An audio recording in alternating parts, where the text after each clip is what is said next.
A couple days ago, I had a chance to speak before our Faculty Institute, and where we started talking about preparing for the new year, the new semester.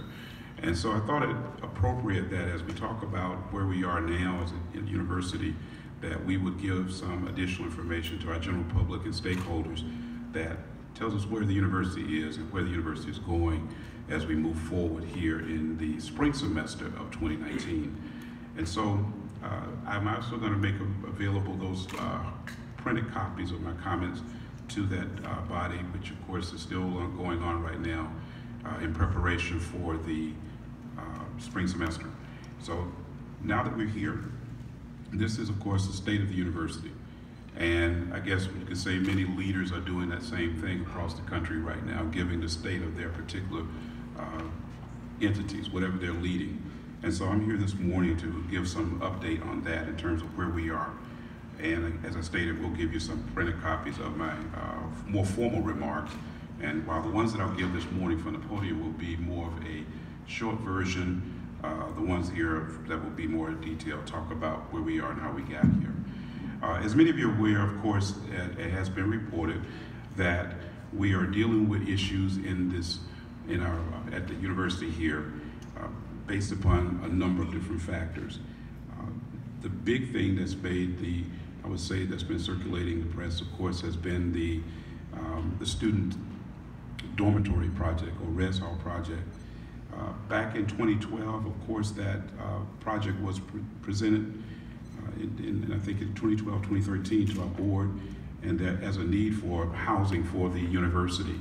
And there was of course, a RFP that was put out that looked at what types of housing would be provided. It looked at roughly enough to bring about another 1,000 beds to the students, to this body. That was finally approved. It was approved as a $72 million project back in 2015, in April of 2015, no less. Subsequent to that, we found out after I became the interim president in July of 2017 that there was a significant gap in terms of what was intended and what actually occurred. This, of course, led to a big part of our financial challenges that we're still encountering today. And primarily over the past 18 months, we've been uncovering different pieces of this whole process. In effect, for those of you that might have the interest, if you would look at the websites, you'll see that there's a difference between the original amount that the board approved of $72 million, that the developer drew down of 85, and of course, the construction company indicated on their website through our research that they had received something like $60 million. In essence, we came to the bottom line question of what happened to the $25 million. That was supposed to be a student center, that was supposed to be a part of this resident hall project, and of course that never occurred.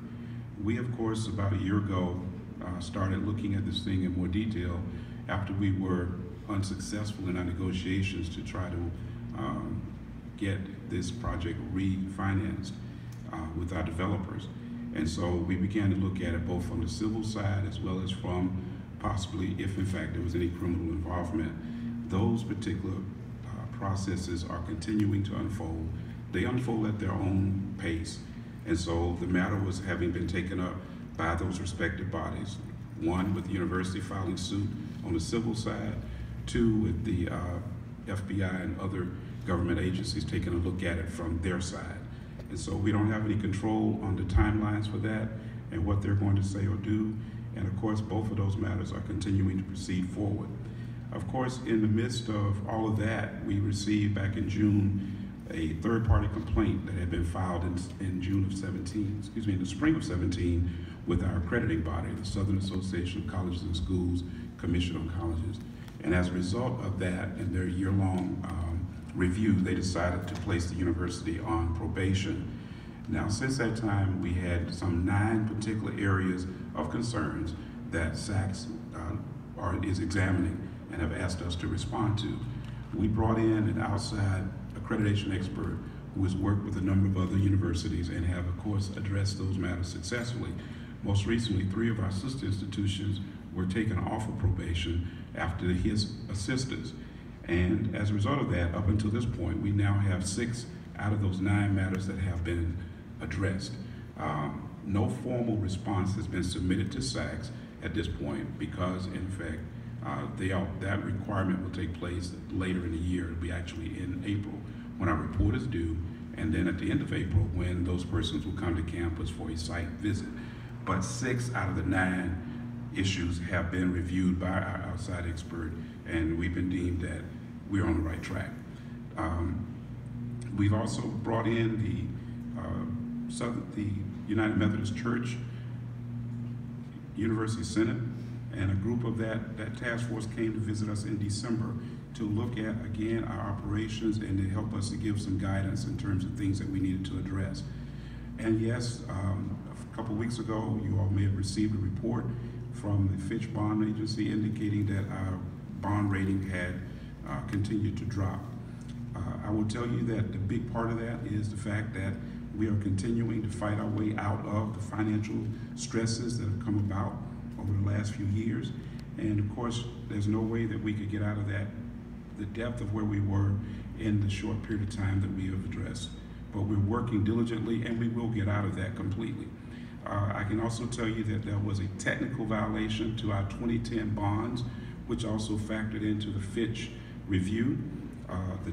The violation was a result that the university was not to take on additional debt without the approval of the first mortgage holder, ergo the bondholders. That, of course, happened back in 2015. So we're now seeking forbearance of any type of activity by our bondholders, and we are waiting now a response back from them. We had a conversation with them late last week with the trustees. We submitted to them what we're doing, and we're moving forward. I can also tell you that as we move forward with responding to these outside challenges, that we're working diligently inside. There have been approximately, in December, over 167 students graduated. Back in the spring, there were over 400 that did. And starting on Monday, the university will begin the spring semester. Our classes will start up, our students are welcome back, and we're moving forward. I can also tell you that that while I didn't come to stay in this job, I'm here as the interim, and I've indicated willingness to hang around until such time as we get our problems under control. I will tell you that the board is moving forward at this time. Board leadership has chosen to pursue obtaining a new president as quickly as possible, and of course I'll leave that decision up to them. I can tell you that there were a number of applicants that were submitted back in early December, that there have been a smaller group that's now been interviewed last week, and the timetable has been expressed to the media and to the public is by our chairpersons that they believe the selection of the new president could occur sometime in the month of February. And of course those matters are not within my control. As we move forward, and as I share with our faculty, that a number of things that are going on inside of the campus that are very positive. We activated a faculty innovation center this semester, and now our faculty is actively involved with learning new skills, new techniques, and working diligently together to be able to do more grant writing, more contract reviews, things of that nature. And they just completed this faculty institute just a day or so. We've expanded our food court. The food court is opening in the Parliament Center in the next couple of weeks when the students return. The plans to replace the Larry Little Field House that was destroyed by the hurricanes are also underway. We did a chiller unit on the south side of campus during the break. We're painting buildings. We're doing everything we can to help give our students the best space for their education. And there'll be some other things that'll be announced in the very near future. We've been out seeking support from both the state and the federal government on a number of areas, particularly in the area of research development. And of course, as we stated, it hasn't all been easy. We need to continue telling our story and looking at the positive things that are going on. We don't want to just be known as a place which, as some people have tried to write us off and say, oh, it's falling apart, it's going to close. That is not true. We still maintain full accreditation with the Southern Association Accrediting Body, and a number of those internal schools that also have accreditation are also there. We just received the full accreditation for our School of Education, And while our School of Nursing still is working towards getting their house in order, we haven't lost anything there. There was some concerns offered back in December about some students that didn't graduate, but a lot of that has to do with the fact that we're doing our best to adhere to our policies, adhere to our standards, and do everything we can to help our students be successful and produce quality students moving into their respective fields. I said to our people that I want us to continue moving forward. We've had some serious storms in the past couple of years, particularly not on just the physical hurricanes of Hurricanes Matthew and Hurricanes Irma that devastated the campus, that caused a lot of roof damages in a number of buildings, that knocked down trees, but in the most important thing, it didn't knock down our resolve. In the same sense, we've had many of these other issues and concerns that you have read about and that you've written about, and we're continuing to address those matters. How then do we keep this fire burning, knowing that we're here because we are indeed committed? I can tell you this, that when we look at from where our school started in the very beginning with our founder to where we are now, there were a number of different challenges, and they just didn't happen one time alone. There were challenges throughout the course of the history of our university. But I want to ask those of us as stakeholders in this community, those of us who are in effect have been beneficiaries in some fashion, whether it's because you have a job here, or whether it's because you have contracts here, whether because your children or grandchildren have attended here, or you yourself may have. Now is not the time to give up on this university. We are still here. We're still working. If you take a tour around the campus or a tour through the campus, you'll see that this campus is not boarded up. You'll see that this campus and the students will be active. And like I stated, come next week, they'll be back again and looking forward. Now, I want to digress for a second, because why do I make that statement? That were recently some of our athletic recruiters learned that some of our competitors have made statements to some of our recruits that, well, why are you all considering going to Bethune-Cookman when they're not going to be around in a couple of years? We always say to them this, we're going to be around. The university is going to be around. The university is going to continue moving forward. We're going to make the changes we need to make in order to continue strengthening this university. But for those who are out there who believe that they can, quote unquote, take our recruits or take our students because of some statement such as that, you need to find another statement. And on top of that, I would say to you that if you want to compete, let's compete on the fields of play. Let's compete in the fields of, what's the best interest for those particular students. But for those who think that we're closing our doors, we're not closing our doors. We're going to continue. And then whoever comes along to continue in this role as president, whoever comes along to continue in the respective roles, we expect that they will continue the same thing. This Bethune-Cookman is a very special place. I asked some graduates that I happened to encounter just this past weekend who are now in their 40s and very successful at what they do. And I asked them, what makes Bethune-Cookman different? Why is it that you are a supporter of Bethune-Cookman? And one of the statements they made is that because people care. Because people care. And they believed in me when I didn't believe in myself. One young man in particular is the winner now of 3 Grammy Awards and 2 Dove Awards. And he said it was because people here were willing to take the extra effort to pull out of me what I didn't see in myself. And so I say to all of you today that as we move forward, the state of the university continues, that in fact, while we do have our challenges, we're making some adjustments to our budgets. We started that back in the spring. We continued into the summer and into the fall, and we will be making some additional changes, some of which will be announced within the next week. We have our board meeting scheduled for next week. We will be sharing some additional information with them at that time for their action, and we're going to continue to do everything we can. For those who are contributors and donors there, we need your help. We need your help. This is not the time to shut up your pocketbooks or your bank accounts. For those that may be concerned about how the money is being sent, you can put restrictions on it if you choose, whether it be for scholarships or whether it be directed for some specific purpose. But we need your help in order to fully turn this corner. And that's not just with, we need your prayers on the one hand, but we need your financial support. We need good words spoken in the community. We need people who are going to help us to get through this season so that we can continue to compete as with all the other universities around the country. Again, we're not the only one that's had challenges, not the only one that's had struggles, and this isn't the first struggle that universities had. But if we'll not give up, if we'll maintain the resilience of our founder, I have no doubt that we'll be able to succeed. So thank you all for your comments. We become silent about things that matter.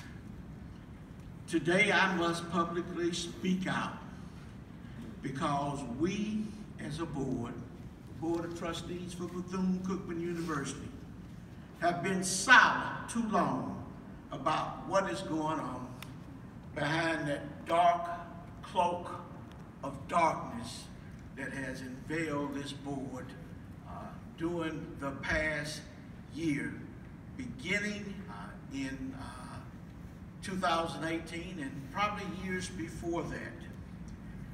It matters because Bethune-Cookman matters to me. And it also matters to me the legacy of Dr. Mary Bethune. I remember the words in her last will and testament where she said, quote, "The knowledge that my work has been helpful to many fills me with joy and great satisfaction. I too want my work as a trustee with Bethune-Cookman to fill me with joy and satisfaction." The reason I'm publicly speaking out was yesterday, Thursday, January the 10th, at 10:42 a.m., the following email was sent out to the so-called executive committee of Bethune-Cookman University.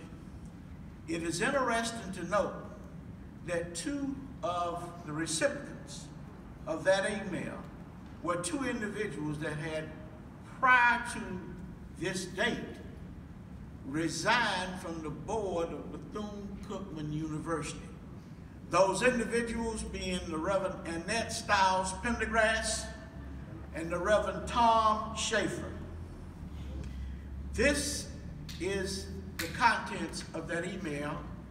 I suspect after I share the contents of this email that there will be another move to silence me, because at our October board meeting, they attempted to suspend me from the board of trustees because I was speaking out about activities which violated our bylaws and even violated Florida state statute.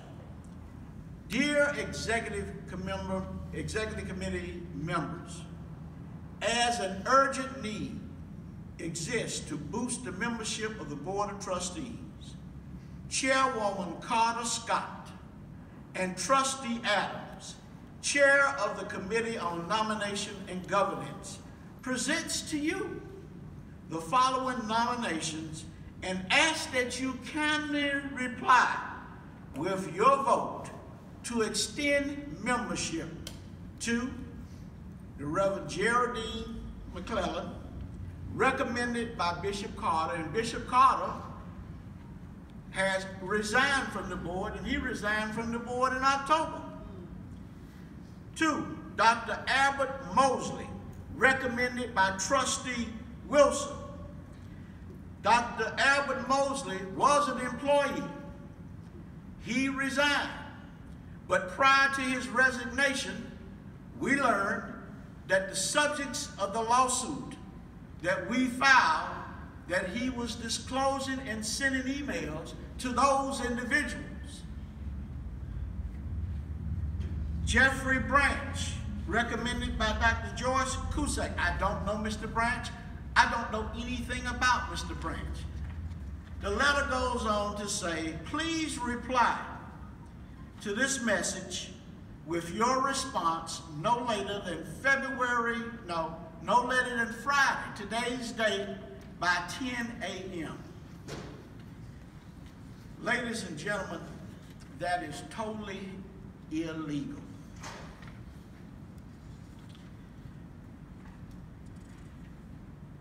Florida statute 617.080807 dealing with resignations states the following: that a resignation is deemed accepted when received. So those two individuals who submitted their resignation, once they were received, were effectively off the board. I wonder what other chicanery is going on with these individuals that you would even list them and ask them to vote. Florida Statute 617.0809 deals with, and we are governed, since we are a nonprofit corporation, by that statute, in replacing individuals on the board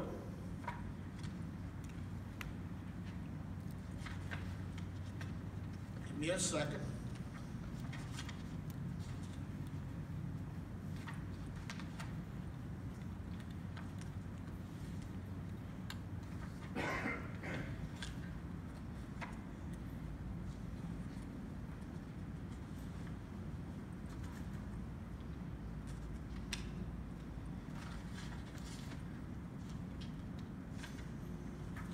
Board vacancies. Any vacancy occurred on the board of directors may be filled by affirmative vote of the majority of the remaining directors, even though the remaining directors constitute less than a quorum. The remaining board of directors were not contacted or involved in this. A chairperson of a committee is not allowed to become rogue. A board operates as a board. This also constitutes violations of SACS, which indicates that you cannot be controlled by a minority board faction. It also violates our bylaws, which require that these individuals are to be vetted. There have been no background checks. There have been no credit checks. There have been no checks at all. We should learn from our history. Another thing I want to raise is that this is not the first occurrence of this. In October, specifically October 8th, 2018, I transmitted a letter to the entire board and to the chairperson of the board, Michelle Carter Scott. Dear Chairperson Carter Scott, as you are aware, the university was placed on probation by the Southern Association of Colleges and School Commission on Colleges. The Board of Trustees, during its meeting of June 14, 2018, in its letter dated July 3, 2018, SACS determined that the university failed to demonstrate compliance with principles of accreditation and placed it on probation for the following reasons: integrity, governing board characteristics, board dismissal, financial resources, financial responsibility, and control. I go on and continue in the letter. Furthermore, Dr. Belle S. Wheeler, PhD, president of SACS, was unequivocally clear in her July 3rd letter, which stated in pertinent parts, if the institution does not make substantial progress in compliance with all the standards and requirements in the principles within a 2-year period of monitoring while on probation, removal from membership is a board option. Chairperson Carter Scott, in recognizing that this university is presently on probation, based upon the aforementioned reasons, the resolution which was passed under your leadership and your direction is an additional act which, in my humble estimation, is tantamount to being the proverbial straw that breaks the camel's back, in as so much as it has the potential for SACS to hand down additional sanctions. The resolution that was passed was basically passed not by the full board, but by some ad hoc committee attempting to limit the powers of the president. This has been a consistent pattern. During the entire one-year period that she has been chair of the Board of Trustees, there has never been any attempt to find out what happened to the $25 million. What happened during that dorm deal that we can uncover that will help us not make those same mistakes in the future? I was asked by the last chairman, Petrock, to undertake some work that was uncompleted with the task force. In going through all of the documents and other documentation, along with Judge Grimes, literally thousands of pages of documents based upon my prior background as an assistant state attorney who had investigated crimes of corruption before, I made a call to the United States Attorney's Office and asked for an appointment with an FBI field agent. And it was there at that time that we delivered documents and provided other documents to the FBI dealing with that dorm deal. As you know, the FBI takes time to do their work, but it was my opinion, based upon my many years of experience in the field of law, that $25 million just does not evaporate into thin air. It is interesting to note that anytime we try to ask any questions or deal with anything dealing with possible conflicts of interest, possible corruption, we are shut down. The only thing that we deal with is trying to fire the interim president. They have done that 7 times. Michelle Carter Scott and her cronies. And each time they have been beaten back.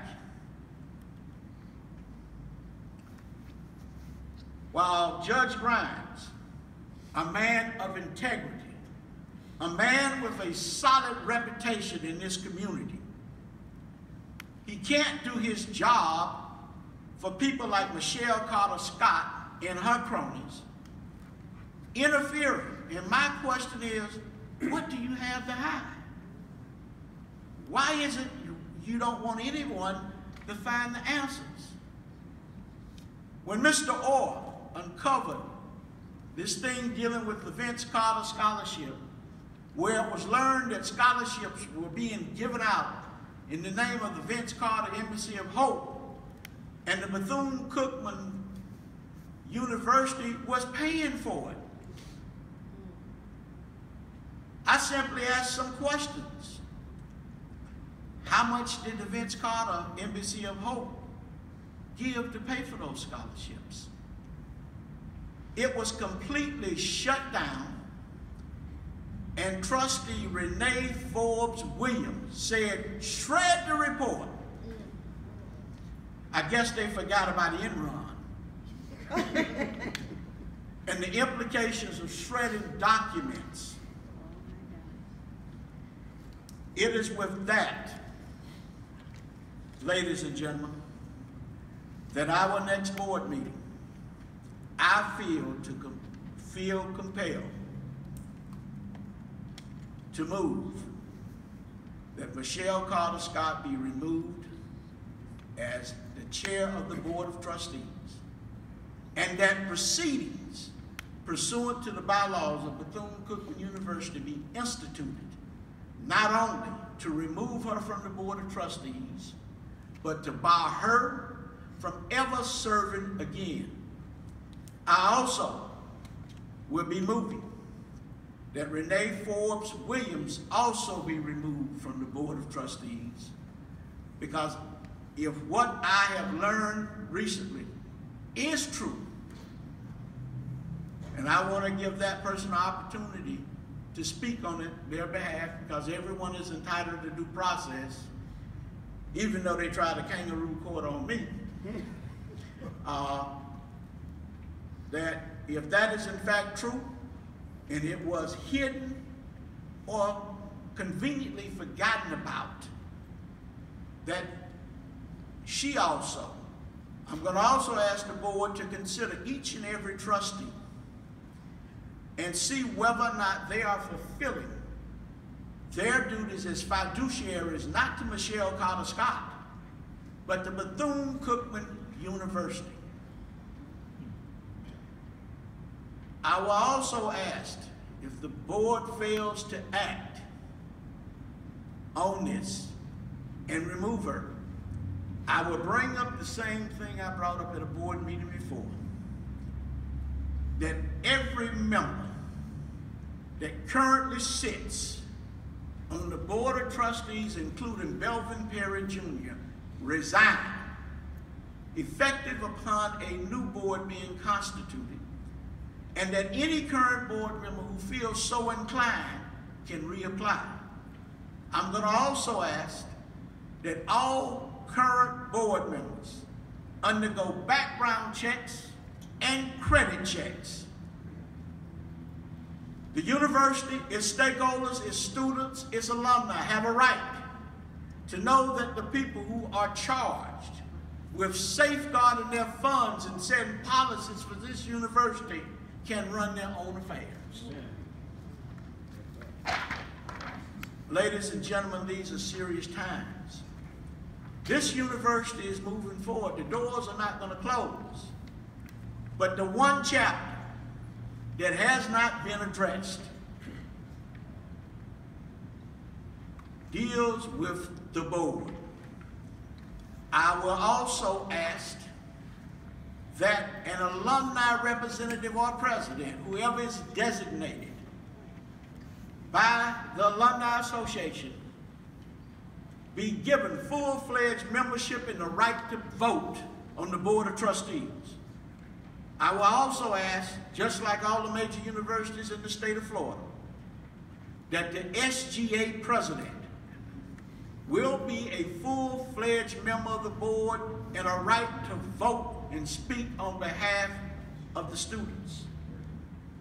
Bethune-Cookman University is bigger than any one individual. Too long have we had cliques and committees and not the full board acting. When I reached out last night and tried to get an emergency meeting, conveniently, the chairperson didn't have time because she had dinner plans, and other members, but there were at least 5 board members who made the time to listen, because you know what, those five board members, including Pete Gamble, who weeks ago asked that certain questions be answered, received the same sort of reply that I received when I sent this: silence, no response. What are you trying to hide? I will also ask, for the sake of transparency and restoring faith and confidence in this university, that the board members' board meetings be open to the public, except for certain things that are deemed confidential, so that the sunshine, just like this light here is shining on my face, will shine on Bethune-Cookman University. Again, where is the $25 million?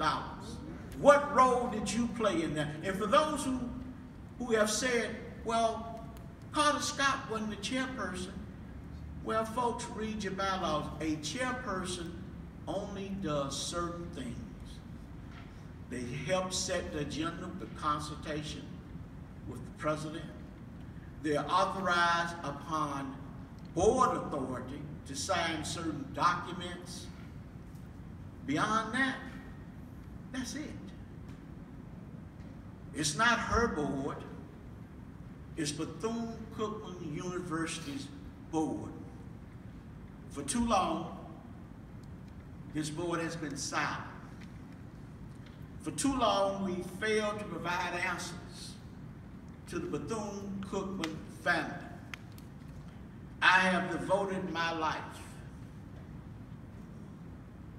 to truth and justice. The last couple of years with my new career, I've devoted my life to fighting bullies.